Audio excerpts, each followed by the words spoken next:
नहीं, 2025 में असर मतलब ये पड़ेगा कि अब इस चुनाव से हम तमाम लोग जो है सबक लेंगे और जहां हमारी कमियां हैं उसका सुधार करेंगे।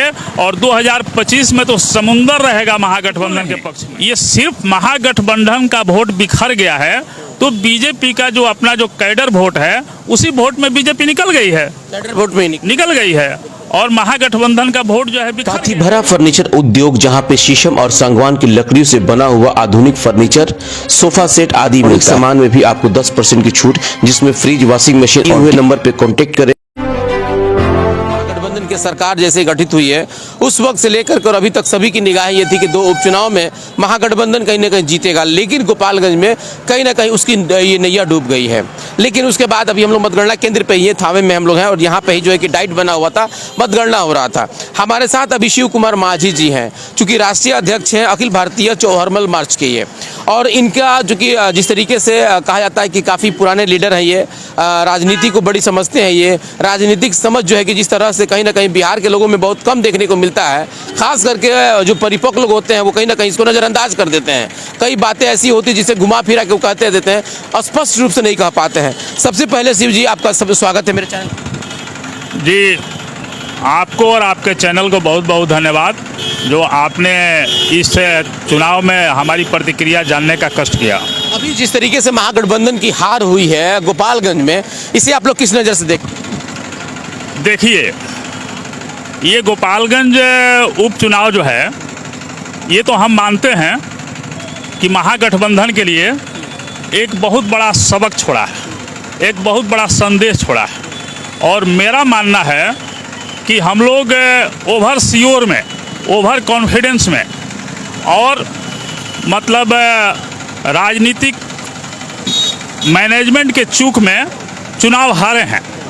और यह गोपालगंज चुनाव जो है ये संदेश दे रहा है कि अगर चुनाव लड़ने में हमसे चूक हुई तो महागठबंधन के बाद भी हम चुनाव हार सकते हैं। जैसे महागठबंधन में अपार वोट है, यहाँ शुरू दिनों से हमारा अखिल भारतीय चौहरमल मोर्चा का ये उत्तरी पश्चिम में भाग के सभी जिला के कार्यकर्ता लगे हुए थे और काफ़ी उत्साह में लोग थे, लेकिन मिसमैनेजमेंट ही हम मानते हैं कि इस हार का कारण है। अच्छा, इसको मिसमैनेजमेंट कैसे कहेंगे जबकि पूरा मंत्रालय यहाँ पे आया हुआ था, ऐसे सभी मंत्री को यहाँ पे उतार दिया गया था। एक छोटा सा चुनाव था, 101 विधानसभा यानी गोपालगंज सदर का सीट था, लेकिन उसके बाद पूरा पटना यहाँ उतार दिया गया था, तब मिसमैनेजमेंट कैसे हो गया? देखिए, ये ऊपरी तौर पर देखने में लग रहा है, मैं शुरू से था, मैं स्पष्ट रूप से यह कहना चाहता हूँ कि हमने कभी नहीं देखा कि महागठबंधन के कौन बड़े नेता यहाँ कैंप कर रहे हैं और उनके साथ हर कैंपेनिंग के बाद शाम को बैठ करके उनका जो अनुभव लेना चाहिए वो सिस्टम यहाँ हमने नहीं देखा। हमने देखा कि भले विधायक आ गए हैं, मंत्री आ गए हैं या महागठबंधन के कार्यकर्ता घूम रहे हैं या अब लोग जो है माने अपने से जहाँ तहाँ घूम रहे हैं, उनके अनुभवों को कलेक्ट नहीं किया गया, उनके सुझावों के हिसाब से रणनीति को चेंज नहीं किया गया। इसलिए कि जो आप अभी रिजल्ट देख रहे हैं, महागठबंधन में कांग्रेस है, जदयू है, माले है और कुछ सामाजिक संगठन के लोग भी नीतिगत आधार पर महागठबंधन को सपोर्ट कर रहे थे। अच्छा सर, एक चीज़ बात बताइए, मैं आपसे जानना चाहूँगा कि जिस तरह से सेकुलर बनाम कट्टरता की बात होती है तो इसे किस क्या कहेंगे कहीं ना कहीं यहाँ सेकुलर हार रहा है क्या? देखिए, ये बात कतई नहीं है, आप स्पष्ट रूप से देख लीजिए, यह तो बीजेपी की सिटिंग सीट थी और उसमें भी यह चुनाव जो हो रहा था वो एक तरह से सिंपैथी चुनाव था और इसमें तो बीजेपी को यहाँ 50,000 वोट से ज़्यादा से लीड करना चाहिए, लेकिन महागठबंधन के तरफ जो लोगों का अटूट विश्वास है और भाजपा से लोग जो उबे हुए हैं, वही कारण है कि यहाँ जो जेन केन पार करें मात्र जो है 1,500 वोट से बीजेपी निकल पाई। नहीं तो विधायक जी के निधन के बाद यह चुनाव हो रहा था, ये सिंपैथी सीट थी और यहाँ 50,000 से ज़्यादा वोट जाना चाहिए। ऐसी सीट थी कि कहीं ना कहीं महागठबंधन में जो एक तरह से नाराजगी है, खास करके मुस्लिम कम्युनिटी को लेकर के, उसको नजरअंदाज किया गया। जो एक बड़ा समूह कहा जाता है जिसने बड़ा जद्दोजहद करके पार्टी को खड़ा किया है, इसमें नजरअंदाज किया गया। कहीं ये भी तो एक बड़ा कारण नहीं बन रहा है? देखिए, नज़रअंदाज करने की बात नहीं है, लेकिन हमारे विरोधी लोग इस तरह का मैसेज देने में हम मानते हैं कि सफल रहे हैं, जिससे लोगों का कुछ जो है मन टूटा होगा। लेकिन जो अभी भी अपार वोट आप देख रहे हैं, वो वोट जो है यह साबित करता है कि बीजेपी की नीतियों से जनता इस कदर उब गई है कि सहानुभूति पर भी जनता की नाराजगी भारी पड़ रही है। अच्छा, एक बात बताइए कि आपने कहा कि ऐसा कुछ बात नहीं है गठबंधन में, तो एक बात बताइए कि अगर आप जिस पार्टी के लिए मेहनत करते हैं और आपके साथ एक बड़ा समूह रहता है, अगर उस समूह को कोई बड़ी पार्टी, जिस पार्टी में आप रहते हैं, अगर उसको नजरअंदाज मैं इसलिए बार बार कह रहा हूँ कि यहाँ सीट पे रियाजुल हक राजू का हक बनता था।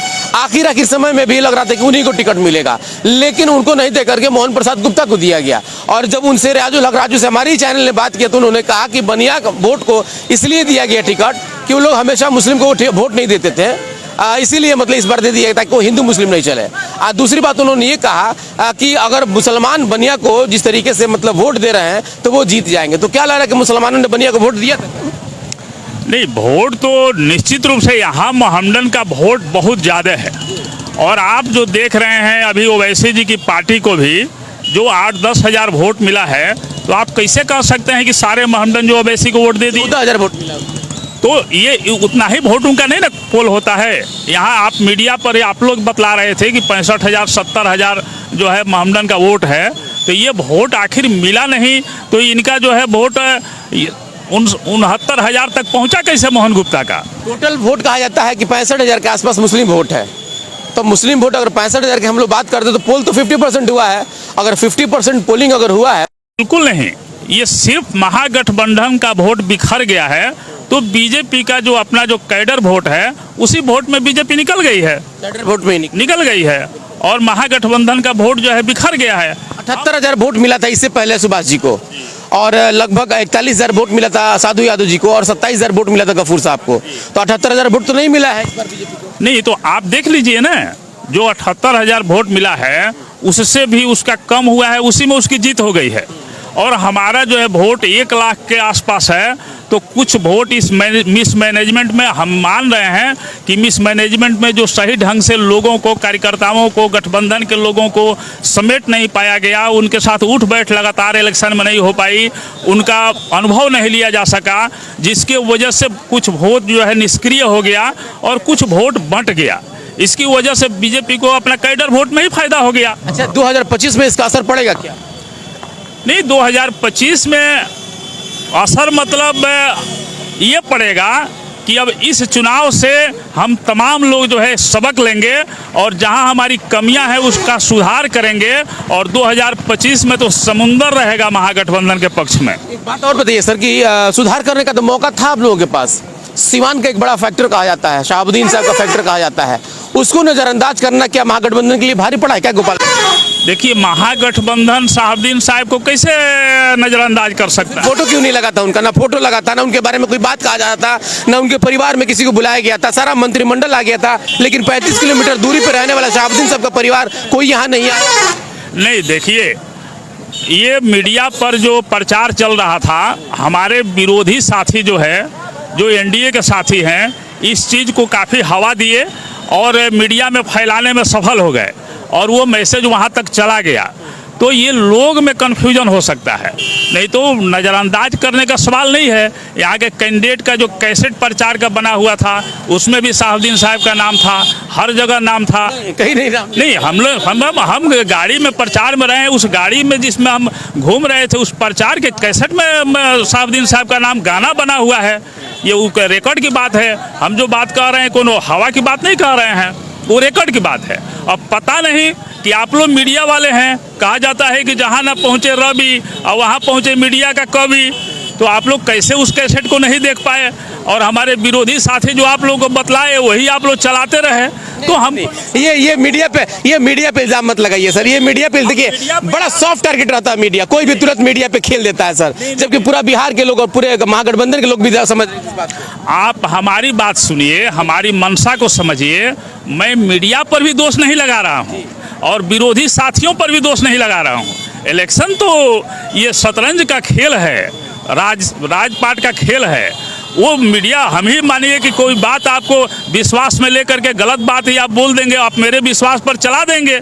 उसी तरह से वो लोग माहिर थे, उसमें चलाए, और वो तो जानते हैं कि मेरा वोट कम है, जितना हम इस तरह का सगुफा छोड़ेंगे वो कारगर हो जाएगा, उसी पर हमको फायदा हो जाएगा। इस खेल में मतलब महागठबंधन बुरी तरीके से हार गया। इस खेल में हम लोग अपना वोट इकट्ठा करने में, अपना वोट बटोरने में असफल हुए हैं, और यह चुनाव हमको बहुत बड़ा संदेश दिया। हार नहीं मान रहे इसको? नहीं, ये तो हमारे लिए बहुत बड़ा अनुभव दिया है। हार नहीं, लेकिन यह एक उपचुनाव जो है हमारी पूरी सरकार बनाने के लिए दोबारा से एक बहुत बड़ा अनुभव दिया है। हाँ, कि कहाँ कहाँ चूक हो रही है, और ये तो बहुत अच्छी बात है कि एक सिंगल चुनाव में हमको इतना बड़ा सबक मिल गया, और उसको हम दूर करेंगे और फिर समुंदर की तरह जनता की उम्मीदों पर हम खरा उतर के आएंगे। ये थे शिव कुमार माझी जी, जो कि राष्ट्रीय अध्यक्ष है अखिल भारतीय चौहरमल मार्च का, और इन्होंने बहुत ही बड़ा बात, मोर्चा का इन्होंने बहुत ही बड़ा बात कह दिया कि एक छोटा सा लिटमस टेस्ट था। हालांकि इन्होंने हार नहीं कहा कि हार नहीं हम लोग माने, विचार विमर्श किया जाएगा कि ये लोग महागठबंधन के वोट को इकट्ठा करने में नाकाम रहे, ये कह रहे हैं। ये नहीं कह रहे कि हमने हारा है, लेकिन एक साथ साथ इन्होंने ये कह दिया कि एक बड़ा सबक भी दिया है कि आने वाला जो 2025 का चुनाव होगा उसमें हो सकता है तो एक महासमंदर आएगा, महागठबंधन नहीं। अब उस महासमंदर में ये लोग किस तरीके से मंथन करेंगे कि अमृत मिलेगा, ताकि जो सपने यहाँ अधूरे रह गए हैं उसको पूरा किया जाएगा। मैं अपने सहयोगी के साथ कौशल अली, S24 न्यूज को